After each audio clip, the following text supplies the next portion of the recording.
रावण जैसे पापी पर भी किशोरी जी ने कृपा की और कृपा करके वो लंका पधारी। इतना होने के बाद भी रावण को जानकी जी ने भस्म नहीं किया, अपितु उपदेश किया। आचार्य के अंदर ऐसी ही कृपा होनी चाहिए। जीव अपराधी है, परंतु उस जीव को बार बार उपदेश देकर के सद्मार्ग में लाने का प्रयास करना, यही आचार्य की कृपा। इसके बाद भी श्री जी क्या कहती हैं रावण से,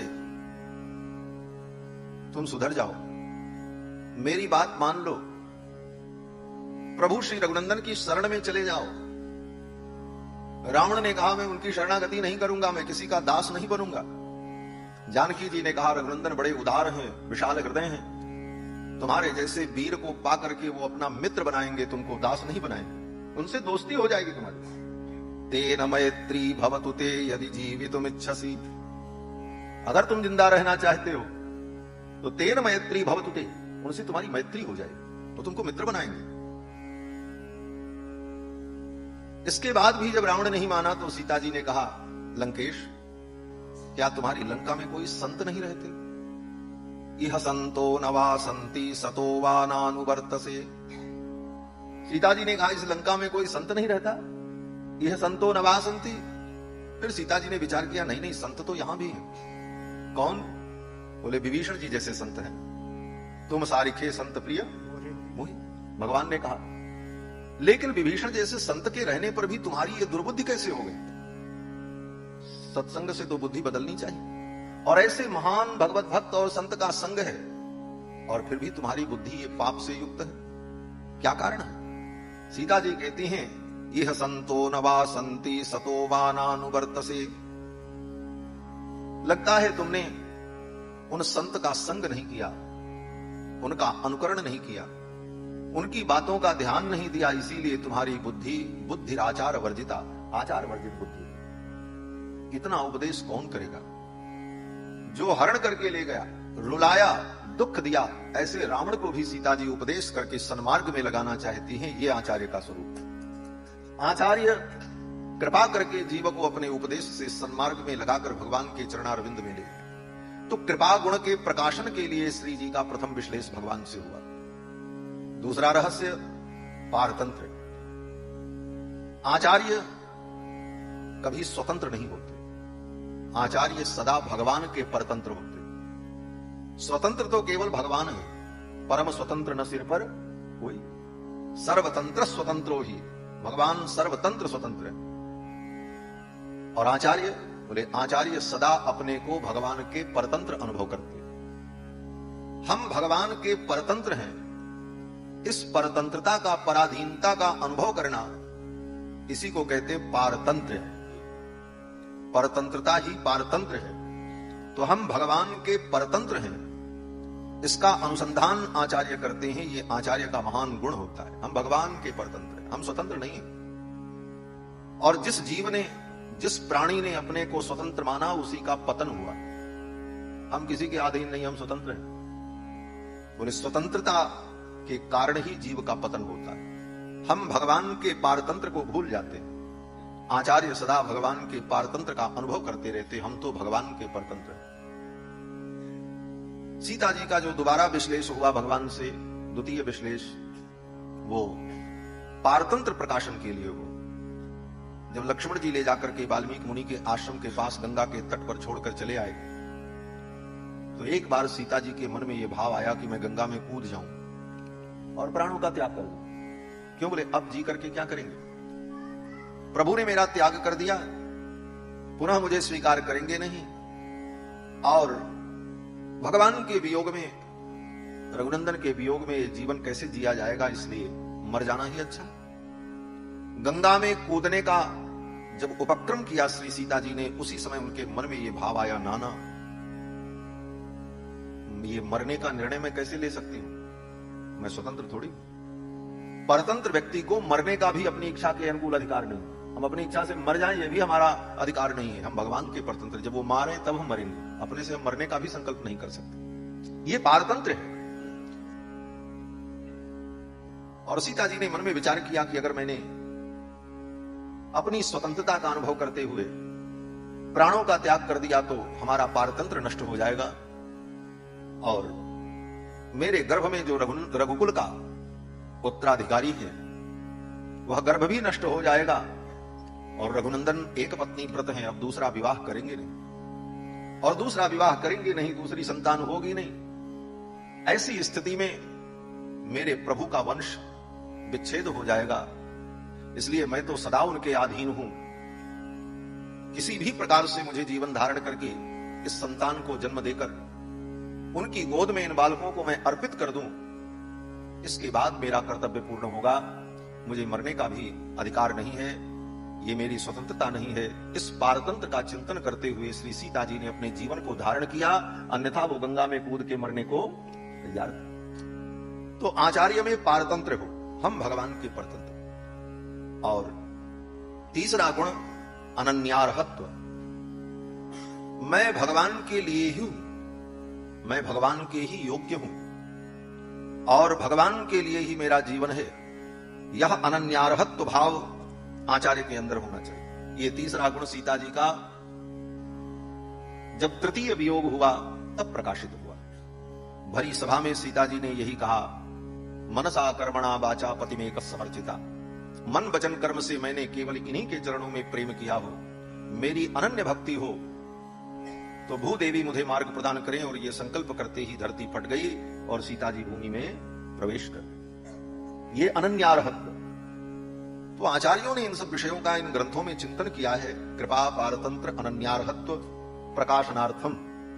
लोकाचार्य स्वामी जी कहते हैं कृपा, पारतंत्र और अनन्यार्हत्व, इन तीन गुणों को प्रकाशित करने के लिए 3 बार श्री सीता जी का भगवान से विश्लेष हुआ। ये रामायण का रहस्य, ये सीता जी का महान चरित्र है। रामायण महाकाव्य सीतायास चरितम महत्। और वही सीता जी इस कलयुग में श्री विष्णु चित्त तनया बनकर के पृथ्वी से प्रकट हुई, जिनका नाम गोदाम्बा है। इस समय गोदाम्बा जी का उत्सव भी चल रहा है और सवेरे गोष्ठी विनियोग तो हो ही रहा, स्वामी जी आनंद हो रहा।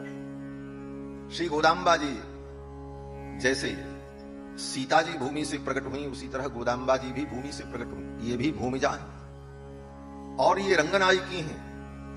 वो राम नायकी हैं और ये रंग नायकी। और रंग और राम ये दो हैं, बोले दो नहीं है, एक ही। रंग ही राम है और राम ही रंग है। इसीलिए राम जी को हमारे संप्रदाय में पेरुमाल कहा जाता। पेरुमाल माने भगवान। भगवान कौन है? बोले राम जी, पेरुमाल। और रंगनाथ भगवान को बोले पेरिय पेरुमाल। पेरिय पेरुमाल माने बड़े भगवान। क्यों? बोले रंगनाथ जी की पूजा राम जी ने भी की, इसलिए वो बड़े भगवान और ये भगवान। राम जी को पेरुमाल, रंगनाथ भगवान को पेरिय पेरुमाल। और रंगनाथ भगवान की जो उत्सव मूर्ति है कस्तूरी रंगनाथ भगवान, उनको हमारे यहां आचार्य परंपरा में कहते हैं नम पेरुमाल। नम पेरुमाल माने हमारे भगवान। राम जी भगवान, श्री रंगनाथ भगवान बड़े भगवान और कस्तूरी रंगनाथ भगवान हमारे भगवान। ये वैष्णवों का भाव, पूर्वाचार्यों का। तो भगवान श्री रघुनंदन जो है वही रंगनाथ है। इसीलिए भगवान शंकर ने जब राम जी की स्तुति की तो कहा, बार बार बर मांगहूं हर्ष देव श्री रंग। किससे कह रहे हैं? राम जी से कह रहे हैं, क्योंकि राम जी ही रंग है। बार बार बर मांगहूं हर्ष देव श्री रंग, पद सरोज अनपायनी भक्ति सदा सत्संग। हे रंग, आप ऐसी कृपा करो, सदा आपके चरणों की भक्ति बनी रहे और सदा सत्संग प्राप्त होता रहे।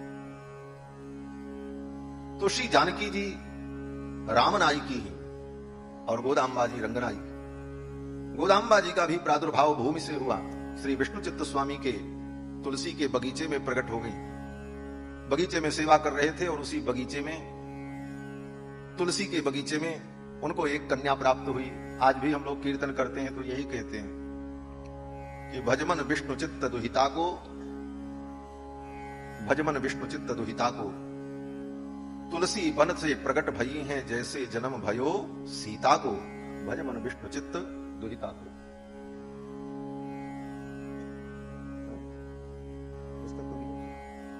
श्री सीता रामचंद्र भगवान की जय।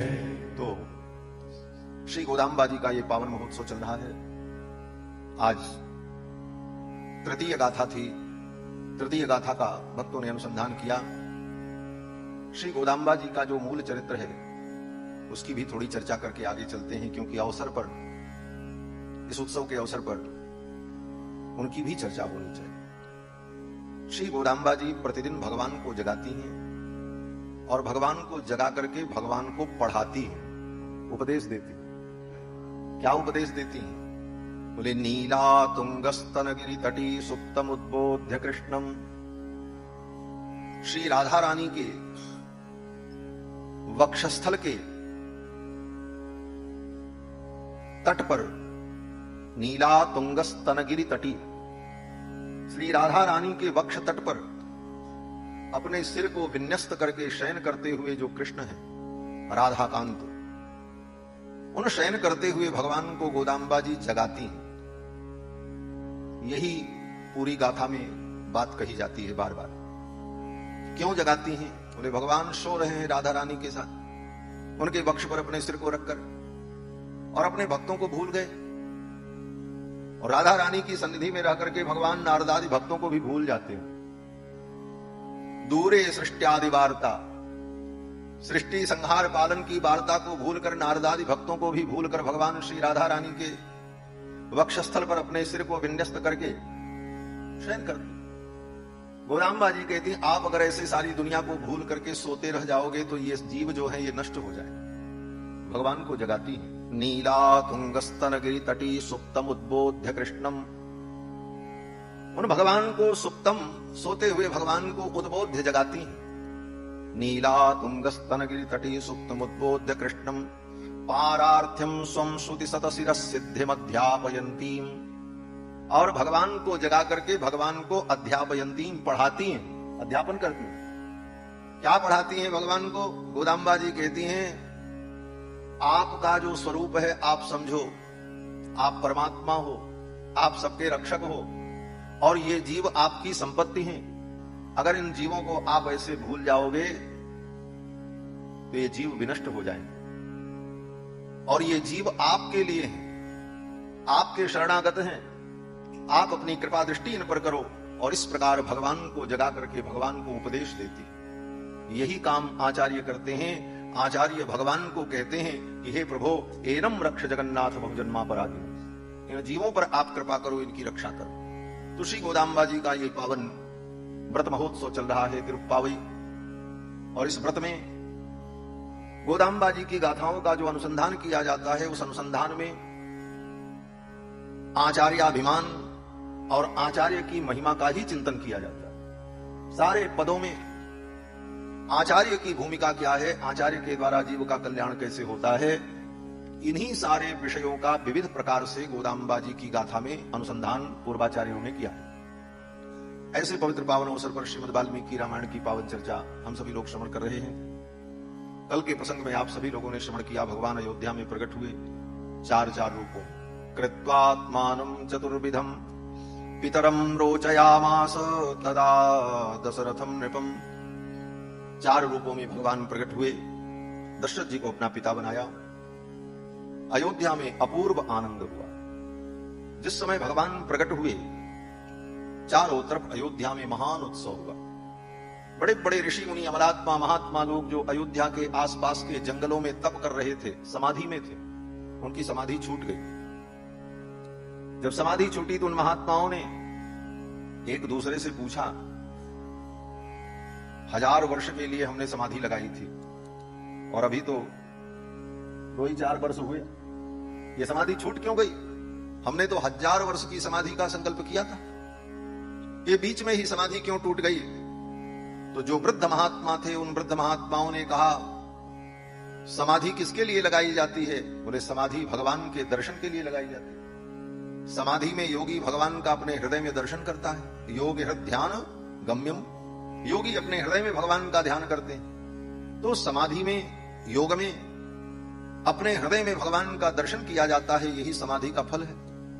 और वो समाधि का फल जो परमात्मा है, वो अयोध्या में 4 रूपों में प्रकट हो गए। तो जब समाधि का फल अयोध्या में 4 रूपों में प्रकट है, तो अब समाधि लगाने की क्या जरूरत है? अब तो चल करके सीधे उनका दर्शन करो। इसलिए अब समाधि को छोड़ो।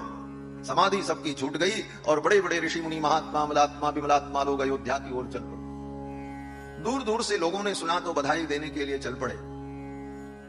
अयोध्या की जो बधूटियां थीं, अयोध्या की सीमंतनियां, वे भी श्रृंगार करके मांगलिक द्रव्य को लेकर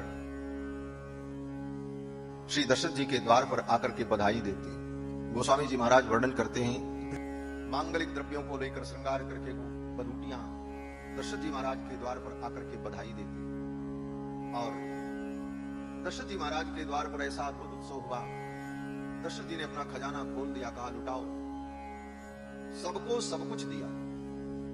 और विशेषता ये थी कि जो पाया वो भी अपने पास नहीं, उसने भी लुटा दिया। सर्वस दान दीन सब काहू, जय पावा राखा नहीं। जो पाया वो भी अपने पास नहीं रखा। देत सबन मंदिर रितये, तुलसीदास पुनि भरे, देखियत राम कृपा चितवनि चितये। लोग लुटा रहे हैं, लुटा करके लोग अपना घर खाली कर दे रहे हैं। सबको सब कुछ दिया, जो पाया वो भी अपने पास नहीं रखा, उसने भी लुटा दिया, ले जाओ। किसी व्यक्ति ने कहा जब सब लुटा ही रहे थे तो इतना माल गया कहां? कुछ लोगों का ध्यान इसी पर रहता, माल गया कहां? बोले इतना माल लुटाया दशरथ जी महाराज ने और लोगों ने, और जो लूटने वाले थे वो भी लुटा ही रहे थे। जी पावा राखा नहीं था। तो ये जो लुटाई गई वस्तुएं थी, ये गई कहां? तो हमारे अयोध्या के संत कहते हैं कि राम जी के जन्म महोत्सव के अवसर पर स्वर्ग के देवता लोग अयोध्या में भिखारी बनकर के गलियों में घूम रहे थे कि राम जी की न्यौछावर मिल जाए तो हम ले लें तो धन्य हो जाए। राम निछावर लेन देव हठ होत भिखारी, देवता भिखारी बनकर के अयोध्या की गलियों में घूमते रहे कि राम जी की न्यौछावर मिल जाए। ऐसा उत्सव हुआ। अब तो महाराज ये उत्सव कई दिनों तक चलता रहा, और सखियां आती हैं, बधाई देती हैं, लोग आते हैं, उपहार भेंट करते हैं। दशरथ जी महाराज ने भी खूब लुटाया। प्रदेयाश्च ददौ राजा सूत मागध बंदिनान, सूत को, मागध को, बंदीजनों को दशरथ जी महाराज ने खूब लुटाया। ब्राह्मणेभ्यो ददौ वित्तम गोधनानि सहस्रशः, ब्राह्मणों को खूब गोदान किया, स्वर्ण मुद्राएं दी, और कई दिनों तक ये उत्सव चलता रहा। राम जी का जब प्राकट्य हुआ उस समय पुनर्वसु नक्षत्र था, और राम जी के प्रकट होने के 18 घंटे बाद श्री भरत जी का प्रादुर्भाव हुआ। सामान्यतया हम लोग यही समझते हैं चारों भाई एक साथ प्रकट हुए, 1 2 3 लगातार, लेकिन राम जी के प्रकट होने के 18 घंटे बाद जब पुष्य नक्षत्र आया तो पुष्य नक्षत्र के मीन लग्न में श्री भरत जी का प्रादुर्भाव। पुष्ये जातस्तु भरतो मीन लग्ने प्रसन्नधीः, और भरत जी के प्राकट्य के 6 घंटे बाद, लगभग 7 घंटे बाद, 6-7 घंटे बाद जब श्लेषा नक्षत्र आया तो श्लेषा नक्षत्र में कुमार लक्ष्मण और शत्रुघ्न का प्रादुर्भाव हुआ। पुनर्वसु राम जी का नक्षत्र, पुष्य भरत जी का नक्षत्र, और श्लेषा लक्ष्मण और शत्रुघ्न का नक्षत्र। कितना अंतर है। पुष्ये जातस्तु भरतो मीन लग्ने प्रसन्नधि, और कहते हैं सार्पे जातौ तु सौमित्रो कुलीरे भुजिते रहो। और सार्प नक्षत्र में, श्लेषा नक्षत्र में सुमित्रानंदन प्रकट हुए। श्लेषा नक्षत्र का नाम सार्प नक्षत्र है। क्यों? बोले इस नक्षत्र के देवता सर्प हैं। जिस नक्षत्र के देवता सर्प हैं उस नक्षत्र का नाम सार्प। तो सार्प नक्षत्र में लक्ष्मण जी का प्राकट्य हुआ, और इसलिए कि लक्ष्मण जी कौन है? बोले सर्प ही तो हैं, शेषावतार हैं, शेषनाग हैं, और सांप का जो, सर्पों का जो नक्षत्र है वही श्लेषा नक्षत्र है। इसलिए श्लेषा नक्षत्र में सार्पे जातो तु सौमित्री, श्लेषायाम तु सौमित्री, ऐसा भी महर्षि वाल्मीकि कह सकते थे कि श्लेषा नक्षत्र में। लेकिन श्लेषा नक्षत्र के देवता का स्मरण करते हुए महर्षि वाल्मीकि कहते हैं सार्पे जातौ तु सौमित्री। सार्प नक्षत्र में सुमित्रानंदन प्रकट हुए। मानो महर्षि वाल्मीकि ये संकेत करना चाहते हैं कि भगवान विष्णु की जो सैया हैं, शेष जी महाराज हैं, वो लक्ष्मण के रूप में प्रकट हुए। ये लक्ष्मण जी महाराज शेष हैं। सतयुग में ये शेष हैं, त्रेता में यही लक्ष्मण जी हैं, द्वापर में यही श्री बलराम जी हैं, और कलयुग में यही श्री रामानुस्वामी के रूप में प्रकट। ऋषि भाष्यकार रामानुस्वामी जी महाराज की जय। सतयुग में ये शेष, त्रेता में लक्ष्मण, द्वापर में बलदाऊ भैया, और कलयुग में रामानुस्वामी। किसी ने कहा चारों युग में इनको प्रकट होने की क्या जरूरत?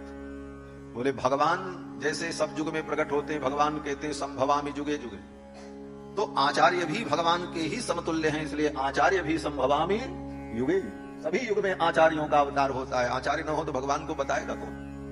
भगवान अवतार ले लें, लेकिन इस धरती पर अगर आचार्य का अवतार न हो तो भगवान को कोई भगवान मानेगा ही नहीं कि भगवान। कौन बताएगा कि भगवान? भगवान अपने से कहते रहे भगवान है, फिर भी कोई नहीं मानेगा। जब तक आचार्य इस धरती पर अवतार न लें तब तक भगवान को कोई समझ नहीं सकता। इसलिए जब भगवान अवतार लेते हैं तो आचार्य भी आते हैं अवतार लेकर के। क्यों? बोले संसार के लोगों को भगवान का परिचय कराने के।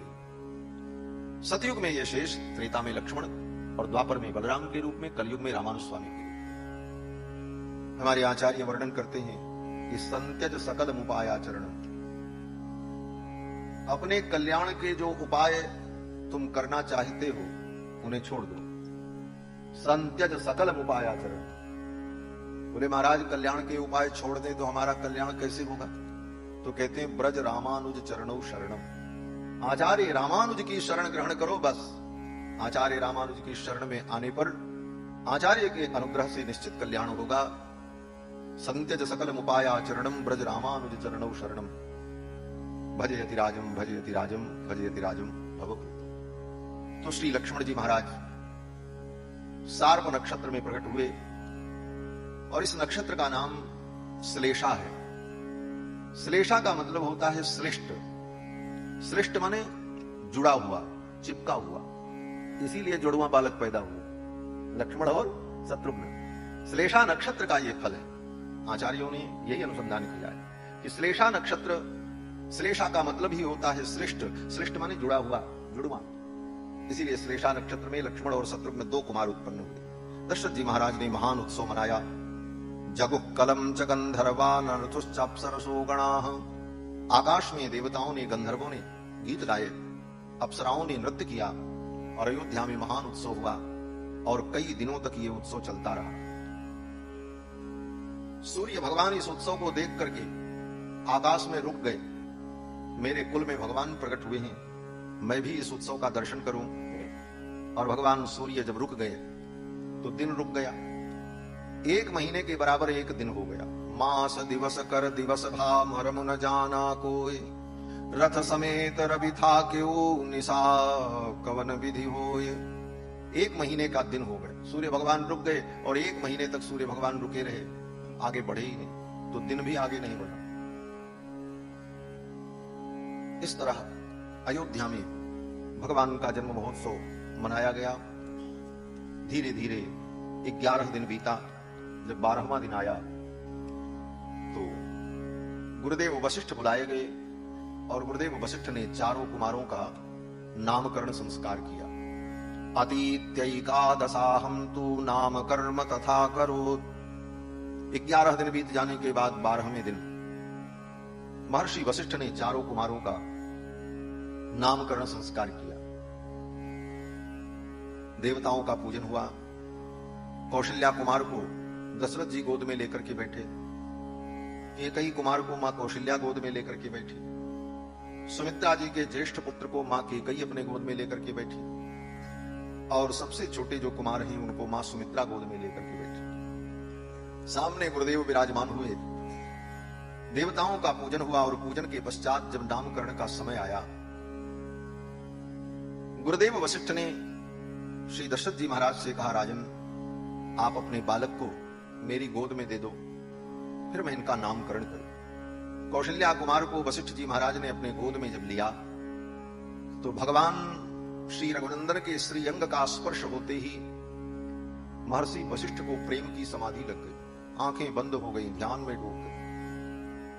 प्रेम की समाधि लग गई महाराज वशिष्ठ को और कुछ देर तक तो वशिष्ठ जी महाराज आंखों को बंद करके उस प्रेमानंद के सागर में डूबे रहे। महर्षि वाल्मीकि कहते हैं कि वशिष्ठ परम प्रीतो नामानि कुरुते तदा। परम प्रीति से युक्त होकर श्री वशिष्ठ जी महाराज प्रेम की समाधि में डूब गए और जब उस प्रेम की समाधि से उबरे, बाहर निकले, तब उन्होंने नामकरण करना प्रारंभ किया और गुरुदेव वशिष्ठ ने कहा, राजन ये जो कौशल्या कुमार हैं इनका नाम राम होगा।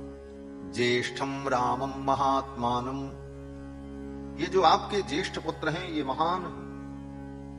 महान आत्मा है। महान आत्मा का मतलब, बोले आत्मा तो आत्मा है, लेकिन समस्त आत्माओं में जो महान है वो कौन है? बोले वही परम है। परम, तो परम आत्मा जो होता है वो क्या है? बोले वही तो परमात्मा है। और परम जो है वही महान है। वशिष्ठ जी कहते हैं ज्येष्ठम रामम महात्मानम, आपके जो ज्येष्ठ पुत्र हैं इनका नाम राम होगा। दशरथ जी महाराज ने कहा गुरुदेव राम का अर्थ क्या होता है? गुरुदेव वशिष्ठ ने कहा राम का मतलब जो सबको आनंद प्रदान करे, जो सबको आनंद प्रदान करे उसका नाम, और अपने आनंद सिंधु के एक बिंदु से अनंत अनंत सृष्टि को जो आनंदित करते हैं उनका नाम राम हो।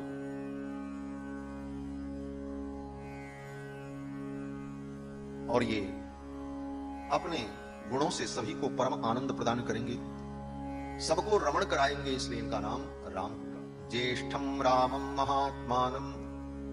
और फिर कैकेयी के पुत्र जी को गोद में लिया और वशिष्ठ जी ने कहा भरतम कैकेयी सुतम, जो कैकेयी के पुत्र हैं इनका नाम भरत होगा। दशरथ जी ने कहा भरत का क्या अर्थ है? वशिष्ठ जी ने कहा भरत का मतलब भरने वाला, जो भर दे उसका नाम भरत। सीधा सीधा अर्थ है, भरत माने भरने वाला। भरतीति भरतः, जो भर दे उसका नाम भरत। क्या भर दे? आपकी तिजोरी भर दे कि आपका बैंक भर दे? कहते तिजोरी और बैंक भरने वाले भरत नहीं है।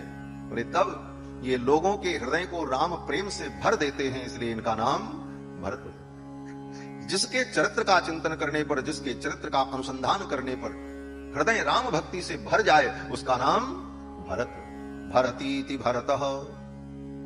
और गोस्वामी जी महाराज तो कहते हैं और किसी साधन से तुम्हारे हृदय में राम प्रेम उत्पन्न हो न उत्पन्न हो, यह हो सकता है, लेकिन भरत जी के चरित्र का अगर चिंतन किया तो निश्चित रूप से राम जी के चरणों का प्रेम आपके हृदय में उत्पन्न हो जाए, गारंटी है। और ये गारंटी कौन ले रहा? बोले गोस्वामी जी महाराज। गोस्वामी जी कहते हैं कि भरत चरित कर नेम तुलसी जे सादर सुनहि, भरत चरित कर नेम तुलसी जे सादर सुनहि, सिय राम पद प्रेम अवसि होई भवरस बिरत। अवसि होई, निश्चित होगा, ये गारंटी है। तो भरत जी के चरित्र का चिंतन करने पर, भरत जी के चरणों की भक्ति करने पर राम जी की भक्ति हृदय में प्रतिष्ठित हो जाए। लोगों के हृदय को राम जी के भक्ति से भरत जी भर देते। यही भरत जी का भरण पोषण है।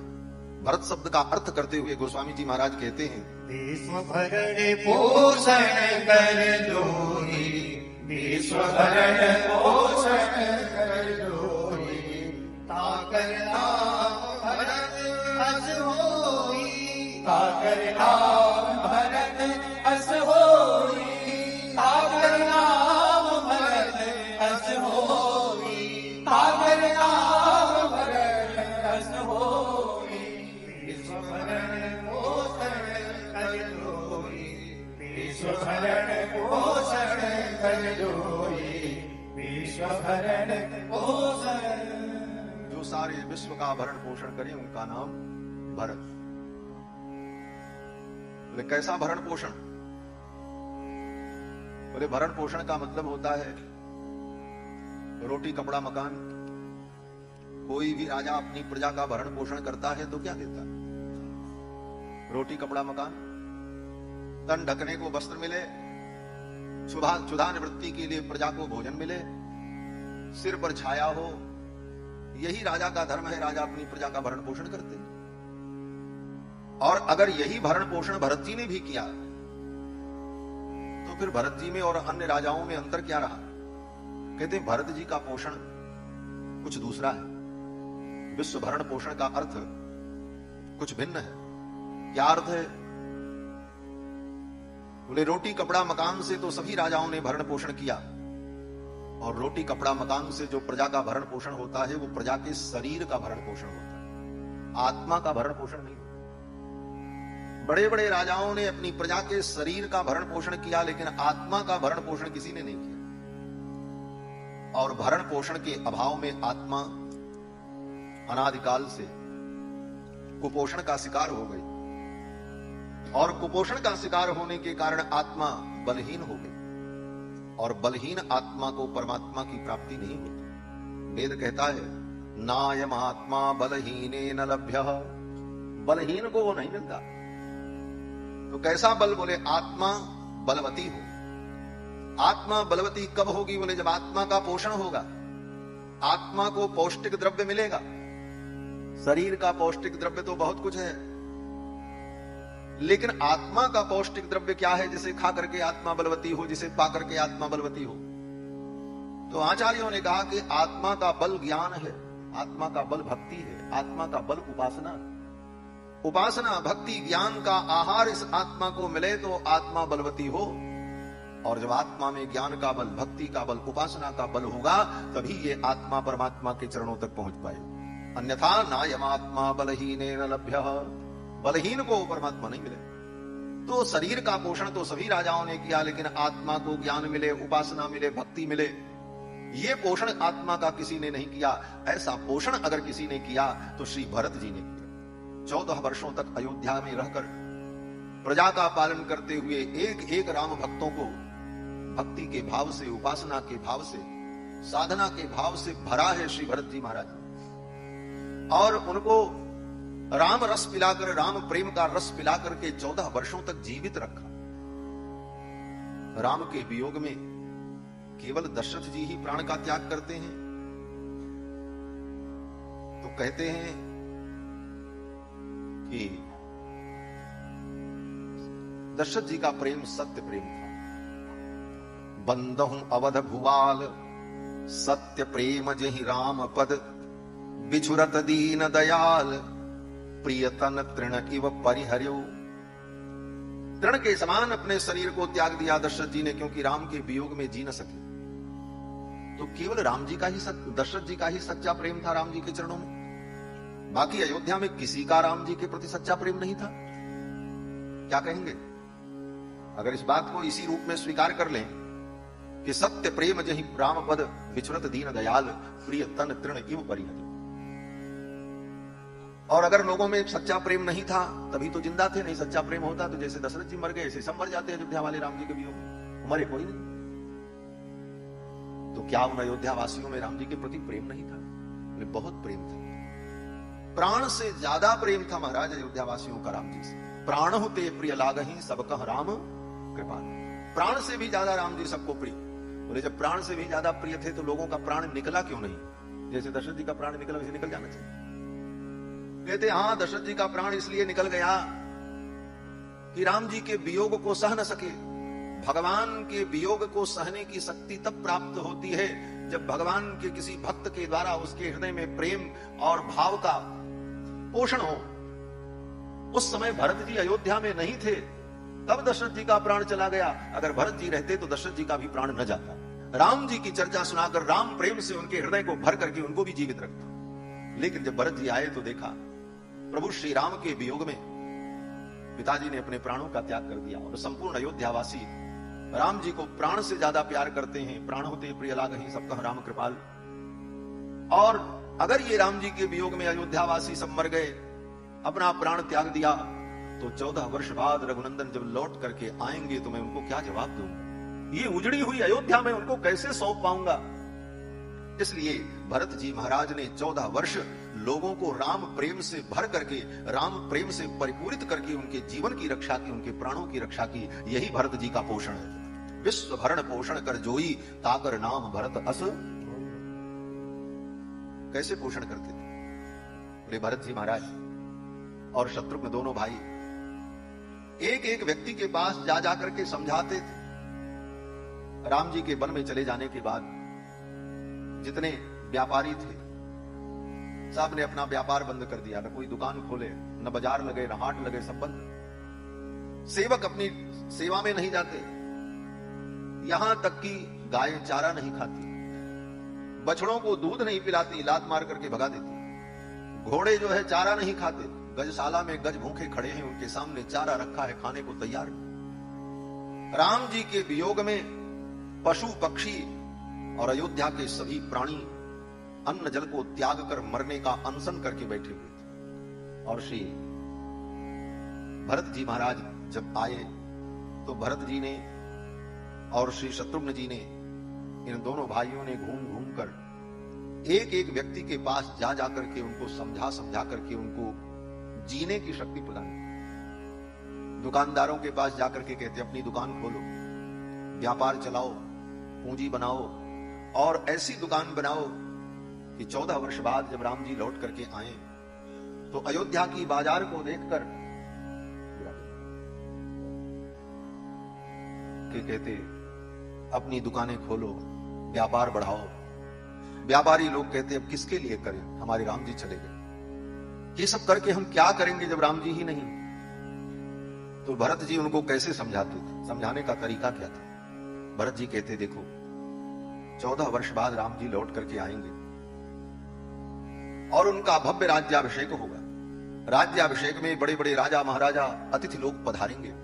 उनके स्वागत के लिए, उनके सम्मान के लिए अनेक उपहार भेंट किया जाएगा, अनेक वस्तुओं की जरूरत पड़ेगी राम जी के राज्याभिषेक में। अगर आपका कारोबार समाप्त हो गया, ये सब व्यापार आप सब लोगों ने बंद कर दिया, तो राम जी के राज्याभिषेक में ये वस्तुएं कहां से आएंगी। राम जी की सेवा करने का सौभाग्य दूसरे लोगों को प्राप्त होगा। आप लोग अयोध्यावासी हो, आपका ये सौभाग्य आपके हाथ से छूट जाएगा। दूसरे नगर से, दूसरे देश से वस्तुएं मंगाई जाएंगी राम जी के राज्याभिषेक के लिए, तो आपकी सेवा छूट जाएगी और वो सौभाग्य आपको नहीं मिलेगा। इसलिए आज से ही तैयारी करो, 14 वर्ष बाद राम जी आएंगे, अधिक से अधिक वस्तुओं का संग्रह, उत्तम से उत्तम वस्तुओं का संग्रह हो, जिससे राम जी के राज्याभिषेक में कहीं किसी प्रकार की कोई कमी न हो। व्यापारियों का उत्साह बढ़ गया और लोगों ने अपनी अपनी दुकानें खोली और इस आशा में सब प्रसन्नता से कार्य करने लगे। अरे 14 वर्ष बाद राम जी आएंगे, अभी से तैयारी कर। ये उत्साह भर दिया सबके हृदय में भरत जी। घोड़ों के पास जाकर के अश्वशाला में भरत जी कहते चारा खाओ, चारा नहीं खाओगे तुम्हारा शरीर अस्वस्थ हो जाएगा, शरीर में शक्ति नहीं रहेगी। और शक्तिहीन अश्व की सवारी राम जी नहीं करते। तुम्हें शक्तिहीन देखेंगे तो राम जी रथ पर बैठेंगे ही नहीं। और राम जी को अयोध्या में ले आने का जो सौभाग्य है, वो सौभाग्य तुम्हारा समाप्त हो जाएगा, वो सेवा का अवसर तुम्हारा चला जाएगा। इसलिए खा पी करके ऐसे पुष्ट हृष्ट पुष्ट बने रहो कि जब राम जी आए तो उन्हें रथ पर बैठा करके ले आओ, जिससे ये सेवा का अवसर तुमको प्राप्त हो। उसी दिन से सारे घोड़े उछलने कूदने लगे, हम राम जी की सेवा करेंगे, राम जी को लेकर के आएंगे। इस प्रसन्नता में उनका खाना पीना सब प्रारंभ हो गया। गायों को जाकर के कहते चारा खाओ, चारा नहीं खाओगे, दूध नहीं होगा, दूध नहीं होगा तो राम जी आएंगे, उनका राज्याभिषेक कैसे होगा। राम जी के राज्याभिषेक के लिए अन्य देशों की गायों के दूध मंगाए जाएंगे और अयोध्या की तुम गायें, तुमको ये सौभाग्य नहीं मिलेगा। इसलिए इस सौभाग्य से वंचित मत हो। आज से ही स्वस्थ शरीर को रखो, जिससे राम जी आए तो प्रचुर मात्रा में दूध का उत्पादन हो और राम जी का राज्याभिषेक हो, हजारों घड़ों दुग्ध से राम जी का राज्याभिषेक हो और आए हुए अतिथियों का खूब स्वागत हो। इस प्रकार कह कह करके उन पशु पक्षियों को, अयोध्यावासियों को श्री भरत जी ने जीवन दान दिया। यही भरत जी का भरण पोषण है। विश्व भरण पोषण कर जोई, ताकर नाम भरत अस होई। फिर सुमित्रा के पुत्र को गोद में लिया और वशिष्ठ जी ने कहा कि सौमित्रिम लक्ष्मणमिति, ये सुमित्रा के जो पुत्र हैं इनका नाम लक्ष्मण होगा। श्री दशरथ जी महाराज ने कहा लक्ष्मण का अर्थ क्या है। गुरुदेव वशिष्ठ ने कहा जिसके लक्षण बड़े सुंदर हों उसको लक्ष्मण कहते हैं। लक्षण धाम राम प्रिय, क्या लक्षण है? बोले इस बालक का लक्षण इतना सुंदर है कि ये लक्षण बता रहे हैं कि ये बड़ा होकर के अपने ज्येष्ठ भ्राता रघुनंदन का परम प्रिय होगा। लक्षण धाम राम प्रिय, सकल जगत आधार, और ये सकल जगत के आधार हैं, संपूर्ण सृष्टि को अपने फण पर धारण करते हैं, ये शेष है। गुरु वशिष्ठ ते ही राखा लक्ष्मण नाम उदार, गुरुदेव वशिष्ठ ने नाम रखा इनका नाम लक्ष्मण। जिसके लक्षण बड़े सुंदर हों, लक्ष्मणों लक्ष्मी संपन्न वही प्राण इवापर, जो सुंदर लक्षणों से संपन्न है उनका नाम लक्ष्मण। ये अर्थ तो है ही, लेकिन एक सीधा सीधा अर्थ जो संतों को, महात्माओं को समझ में आ जाता है और हृदय में उतर जाता है, वो अर्थ ये है लक्ष्मण। जिसने अपने मन को अपने लक्ष्य में लगा दिया उसका नाम लक्ष्मण। लक्ष्य क्या है? बोले जीव मात्र का लक्ष्य परमात्मा है। और अपने लक्ष्य में हम अपने मन को लगा दें, यही साधना है, यही उपासना है। और पहले जब हम लक्ष्य को ही न जान पाए और लक्ष्य में मन न लगा सके, तो फिर हमारी साधना उपासना सब बेकार है। लक्ष्मण जी ने अपने मन को अपने लक्ष्य में लगा दिया, और लक्ष्य कौन है? बोले लक्ष्य राम जी। जीव का एकमात्र लक्ष्य परमात्मा है। उपनिषद में कहा गया कि जैसे लक्ष्य का भेदन करना हो तो धनुष बाण लेकर अपने लक्ष्य पर अपने मन को लगा करके आप बाण छोड़ो तो बाण जाकर के लक्ष्य पर ही लगेगा। तो उपनिषद कहती है कि प्रणवो धनुस्सरो ह्यात्मा ब्रह्मतल लक्ष्यमुच्यते।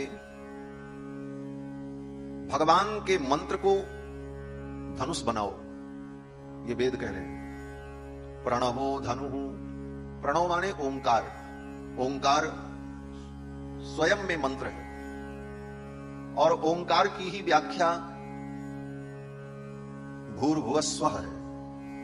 भूर्भुवः स्वः की व्याख्या ही भूभुवः स्वः महाजन तपः सत्य है। फिर उसी की व्याख्या तत्सवितुर्वरेण्यम से लेकर प्रचोदयात तक है। फिर तत्सवितुर्वरेण्यम से लेकर प्रचोदयात तक जो व्याख्या है, उसकी व्याख्या 4 वेद है। और उन 4 वेदों का जो सार है, 4 वेदों का रहस्य है, वही श्रीमद् वाल्मीकि रामायण है। साहब मूल कहां से आया? बोले प्रणव से। ओंकारश्चाथ शब्दश्च द्वाविमौ ब्रह्मणा पुरा कंठम भित्वा विनिर्यातौ तस्मान मांगलिकावुभौ।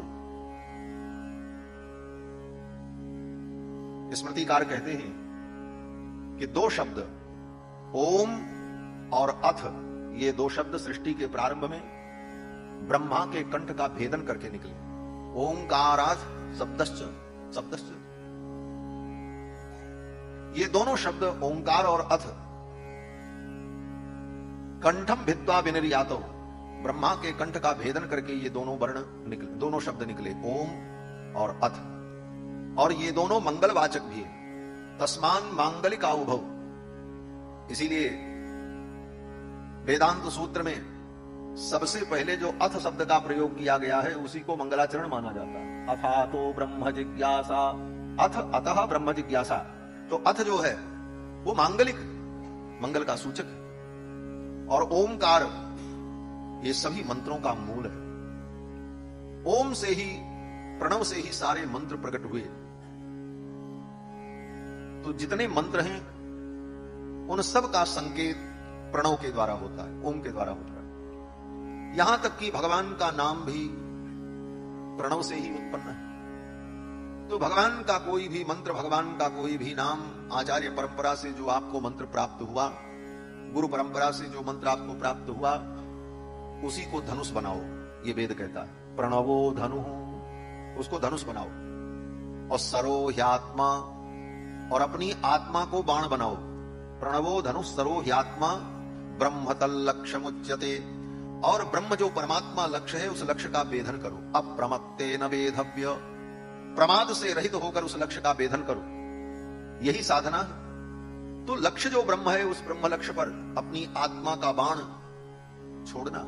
ये आत्मा भगवान के मंत्र रूपी धनुष पर बैठकर अपने लक्ष्य तक पहुंच जाए, यही साधना है, यही उपासना है। और वो लक्ष्य तक तब पहुंचेगा जब उस लक्ष्य में अपने मन को लगाए। उस लक्ष्य में, ब्रह्म रूपी लक्ष्य में मन लग जाए, तभी उस ब्रह्म लक्ष्य को हम पा पाएंगे। और जिसने अपने मन को ब्रह्म रूपी लक्ष्य में लगा दिया, उसी का नाम लक्ष्मण है। लक्षण धाम राम प्रिय, सकल जगत आधार, गुरु वशिष्ठ तेहि राखा, लक्ष्मण नाम उदार। इसके बाद सुमित्रा जी के सबसे छोटे पुत्र को गोद में लिया और कहा कि शत्रुघ्नम अपरम तथा, जो सुमित्रा जी के अपर पुत्र हैं, छोटे पुत्र हैं, शत्रुघ्नम अपरम तथा, उनका नाम शत्रुघ्न होगा। दशरथ जी ने कहा, गुरुदेव शत्रुघ्न का अर्थ क्या है? तो गुरुदेव ने कहा, जो नित्य शत्रुओं का विनाश करते हैं उनका नाम शत्रुघ्न है। जाके सुमिरन तेरे पुनासा, जाके सुमिरन तेरे पुनासा, नाम शत्रुघ्न वेद प्रकाशा, नाम शत्रुघ्न वेद प्रकाशा, जाके सुमिरन तेरे पुनासा, जाके सुमिरन तेरे पुनासा। जिसके स्मरण से शत्रुओं का विनाश हो जाए उनका नाम शत्रुघ्न है। इनका नाम शत्रुघ्न होगा। शत्रुघ्नो नित्य शत्रुघ्न नीतः प्रीति पुरस्कृत। महर्षि वाल्मीकि भी कहते हैं कि शत्रुघ्नो नित्य शत्रुघ्न, जो नित्य शत्रुओं का विनाश करते हैं उनका नाम शत्रुघ्न है। कौन से शत्रु का विनाश करते हैं? कहते हैं नित्य शत्रु का। शत्रुघ्नो नित्य शत्रुघ्न। शत्रु दो प्रकार के होते हैं। एक शत्रु वो हैं जो किसी कारण से हमारे शत्रु बनते हैं, और सभी कारणों में तीन कारण मुख्य: जर जोरू जमीन, धन के लिए, पत्नी के लिए, स्त्री के लिए, जमीन के लिए, प्रतिष्ठा सम्मान के लिए लोग शत्रु बन जाते हैं, विरोधी बन जाते हैं।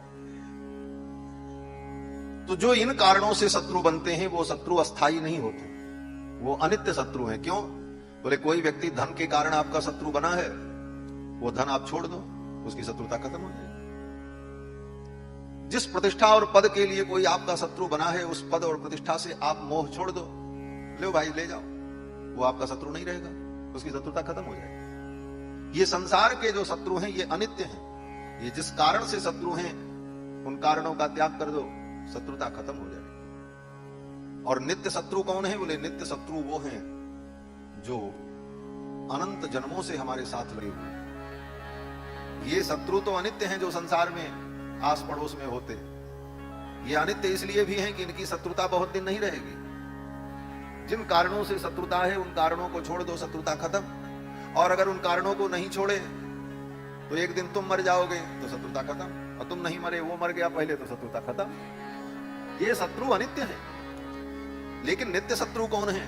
बोले जो अनंत अनंत जन्मों से हमारे साथ लगे हैं, हमारे अंदर ही रहते हैं, हमारा ही खाते हैं और हम ही को दुख देते हैं, और उनको हम जितना सुधारने का प्रयास करते हैं उतने ही वो हमारे लिए घातक बन जाते हैं। कौन? बोले काम, क्रोध, लोभ, मोह, ईर्ष्या, द्वेष, पाखंड, छल, दंभ, कपट, ये सारे दुर्गुण जो हैं ये अनंत काल से शत्रु बन करके हमें दुख दे रहे हैं। हमें दुख मिल क्यों रहा है? इन्हीं दुर्गुणों के कारण, काम के कारण, क्रोध के कारण, अज्ञान के कारण, मोह के कारण। और ये अनादिकाल से हमारे शत्रु हैं, जन्म जन्मांतर से हमारे पीछे पड़े। इन शत्रुओं से हमें मुक्ति नहीं मिल पाती। इन नित्य शत्रुओं का विनाश कैसे हो, हमारा क्रोध कैसे नष्ट हो, हमारा काम कैसे नष्ट हो, हमारा मोह कैसे छूटे, ये सारे दुर्गुण, ये सारे शत्रु कैसे समाप्त हो। तो गोस्वामी जी महाराज कहते हैं शत्रुघ्न जी के चरित्र का चिंतन करो तो शत्रुघ्न जी महाराज तुम्हारे काम क्रोधादिक सारे शत्रुओं को समाप्त करो। जाके सुमिरन तेरे पुनासा, जाके सुमिरन तेरे पुनासा। नाम शत्रुघ्न वेद प्रकाशा, नाम शत्रुघ्न वेद प्रकाशा। जाके सुमिरन तेरे पुनासा, जाके सुमिरन तेरे पुनासा। शत्रुघ्नो नित्य शत्रुघ्न नीतः प्रीति पुरस्कृत। ये नित्य शत्रुघ्न है, नित्य शत्रुओं का संहार करते हैं। चारों कुमारों का गुरुदेव ने नामकरण किया और नामकरण के पश्चात धीरे धीरे चारों बालक बड़े होने लगे। फिर तो भगवान श्री रघुनंदन ने बहुत बाल लीला की। ब्रज के भक्त कहते हैं हमारे कन्हैया ने बहुत बाल लीला की। आधी भागवत तो भगवान की बाल लीला में हो जाती है। इतनी बाल लीला कृष्णचंद्र ने की। और राम जी की बाल लीला, राम